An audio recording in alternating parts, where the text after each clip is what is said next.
యొక్క జాతర దాదాపు 54 సంవత్సరాలకు ఒకసారి జరుగుతుంది. ఇది విశిష్టం అనమాట ఈ దేవాలయానికి. అయితే టైం పీరియడ్ ఎక్కువ ఉందని చెప్పేసి వాళ్ళు రీసెంట్గా 7 సంవత్సరాలకు ఒకసారి ఈ జాతరని జరిపించాలని చెప్పేసి అనుకున్నారు. అయితే అది ఇంకా అమల్లోకి రాలేదు. లాస్ట్ టైం 2002లో అంటే ఆల్మోస్ట్ 22 ఇయర్స్ క్రితం ఇక్కడ ఉత్సవాలు జరిగాయి. అమ్మవారి జాతర జరిగింది. అప్పటి నుంచి మళ్ళీ ఇంతవరకు అమ్మవారి జాతర అయితే జరగలేదు. ఎంతో సుందరమైన కట్టడం శ్రీ కోటమ్మ తల్లి దేవాలయం. ఇప్పుడు మీరు చూస్తుంది అదే. లోపల అమ్మవారి ఇదే అమ్మవారి ఉగ్రరూపం అన్నమాట. మైసూరు చాముండేశ్వరి దేవాలయం నుంచి బెజవాడ కనకదుర్గమ్మ దేవాలయానికి అమ్మవారి ప్రతిమని తీసుకెళ్లేటప్పుడు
గుళ్ళోకి వచ్చాను నేను. మీరు ఇక్కడ చూస్తున్నటువంటి ఆ లాక్ ఒకటి మిస్ అయింది కదా, అప్పుడు నేనే తీసాను. అది అంటే లూజ్గా ఉన్నింది, జస్ట్ అలా లాగేసరికి వచ్చేసింది. అంటే ఆ డోర్స్ ఓపెన్ చేస్తే అక్కడి నుంచి ఎక్కడో కోటలోకి రహస్య మార్గం ఉందని చెప్పేసి చెప్పారు. సో ఒకసారి ట్రై చేద్దామనేసి మొత్తం లాక్ చేసింటే ఒక లాగాను అనమాట, పట్టుకొని అది ఊడొచ్చేసింది. సో దాన్ని ఇంటికి తీసుకెళ్ళిపోయాను. అయితే ఇక్కడ మీరు చూస్తున్నారు కదా, మొత్తం మొఘలులు 18వ శతాబ్దంలో 17వ శతాబ్దంలో అనుకుంటా ఇక్కడ దండయాత్ర చేసినప్పుడు దక్షిణ భారతదేశం మీదకి చాలా గుళ్ళని ధ్వంసం చేశారు. అలాగే విగ్రహారాధన వాళ్ళని వ్యతిరేకిస్తారు కాబట్టి విగ్రహాలన్నింటినీ కూల్చేశారు. అలా కూల్చడానికి గురైనటువంటి దేవాలయాల్లో శ్రీ చెన్నకేశ్వర స్వామి దేవాలయం కూడా ఒకటి. ఈ గుళ్ళో ఉన్నటువంటి అత్యంత సుందరమైన విగ్రహాలన్నింటినీ వాళ్ళు కూల్చిపెట్టేశారు. తల, మొండెం, కాళ్ళు, చేతులు అన్నిటినీ వేటికి వేరు చేసేస్తారు.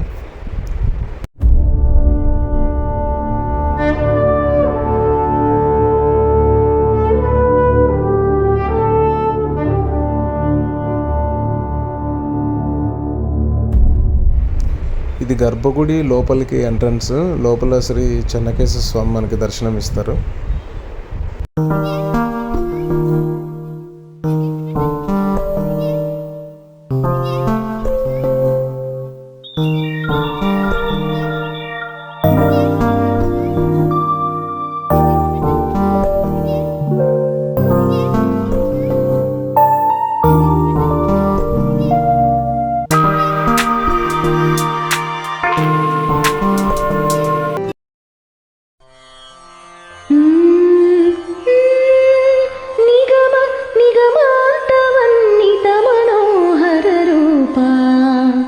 నగరాజ గరుడ శ్రీనారాయణ.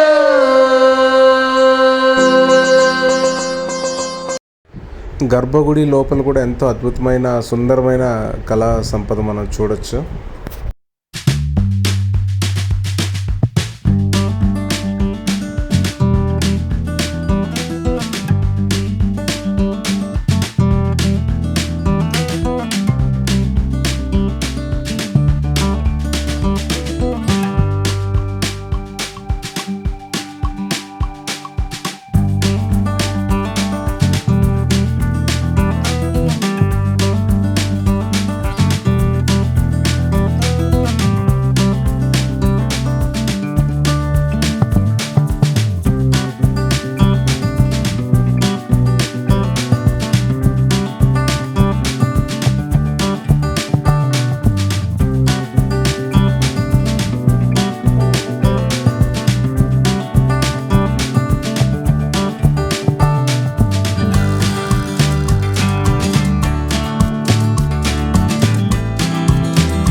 ధ్వంసం చేసేస్తారు.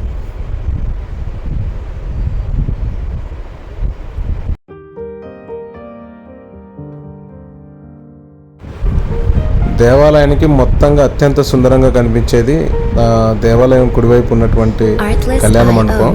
ఇది నల్లరాతితో పాలరాతితో కట్టించారనమాట. సో దీన్ని చాలా స్మూత్గా ఉంటుంది. గ్లాస్ ఫినిషింగ్ కంటే కూడా ఎంతో అద్భుతంగా ఈ కళ్యాణ మండపం ఉంటుంది.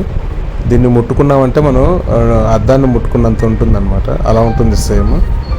దీన్ని చూడడానికి నిజంగా రెండు కళ్ళు చాలా అత్యంత సుందరంగా అత్యద్భుతమైన కట్టడాలు విజయనగర సామ్రాజ్యంలో అనేక చోట్ల కట్టించారు. ఇప్పటికీ చెక్కు చెదరలేదంటే దాదాపు 600 సంవత్సరాలు అవుతున్నా కూడా ఇప్పటికీ చెక్కు చెదరలేదంటే అప్పటి పనితీరు ఎలా ఉండేదో ఒకసారి మీరు అర్థం చేసుకోవచ్చు.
ఇదంతా దేవాలయం వెనుక భాగం, ఇది సైడ్ అన్నమాట. లోపల దేవుడికి అభిషేకాలు లేదంటే దేవుడి విగ్రహం కడిగినప్పుడు అక్కడి నుంచి వచ్చే వాటర్ అన్నీ ఇటు సైడ్ వస్తాయన్నమాట.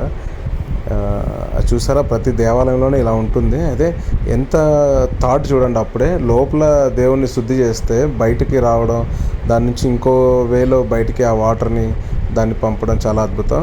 అలాగే ఎడం చేతి వైపు దేవాలయం యొక్క ఎడం చేతి వైపు అమ్మవారి గుడి ఇంకొకటి కనిపిస్తుంది. ఇక్కడ మనకి అమ్మవారు దర్శనం ఇస్తారు, లక్ష్మీదేవి.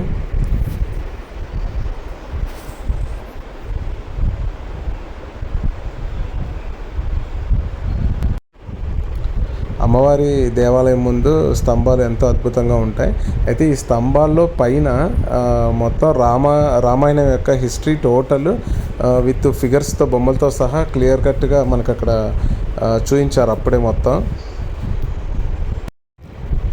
ఈ దేవాలయం నుంచి ఊర్లోనూ ఒక కోట ఉందన్నమాట, సోంపాలెం కోట. ఇప్పటికి కూడా కోట అలాగే ఉంది. ముందర పెద్ద కొండ ఉంది. అయితే ఈ దేవాలయం నుంచి అటు సైడ్ వెళ్ళడానికి ఏదో సొరంగ మార్గాలు ఉన్నాయని చెప్పేసి మనకి ఇక్కడ చెప్తారు. అది ఎంతవరకు నిజమో అయితే తెలియదు, కానీ అయితే సొరంగ మార్గాలు ఖచ్చితంగా ఆ కాలంలో ఉండేవి.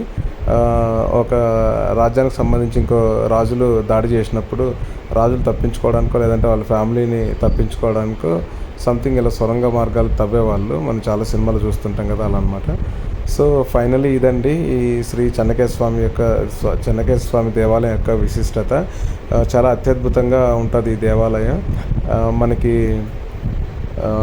విజయనగర రాజుల నైపుణ్యాన్ని, అప్పటి కళాకారుల పనితీరుని చూడాలంటే ఖచ్చితంగా మనం సోంపాలెం దర్శించి శ్రీ చెన్నకేశ్వర స్వామి టెంపుల్ని ఖచ్చితంగా చూసి తీరాల్సిందే. దేవాలయాన్ని దర్శించడం, వాటి విశిష్టతను తెలుసుకోవడం మన బాధ్యత. అలాగే మన సంప్రదాయాలని, మన ధర్మాన్ని రక్షించుకోవడం, కాపాడుకోవడం ప్రతి ఒక్కరి బాధ్యత. అలాగే మన మతాన్ని, మన మత ధర్మాన్ని పాటిస్తూ ఇతరుల మతాల్ని సమానంగా గౌరవించడమే మన బాధ్యత. అలాగే మన దేవాలయాలను సందర్శించడం, వాటిని రక్షించుకోవడం, సంరక్షించడం కూడా ప్రతి ఒక్కరి బాధ్యత. సో ఫైనల్లీ ఇదండి. నెక్స్ట్ ఇంకొక వీడియోతో మళ్ళీ కలుస్తాను. Thanks for watching. Thank you all.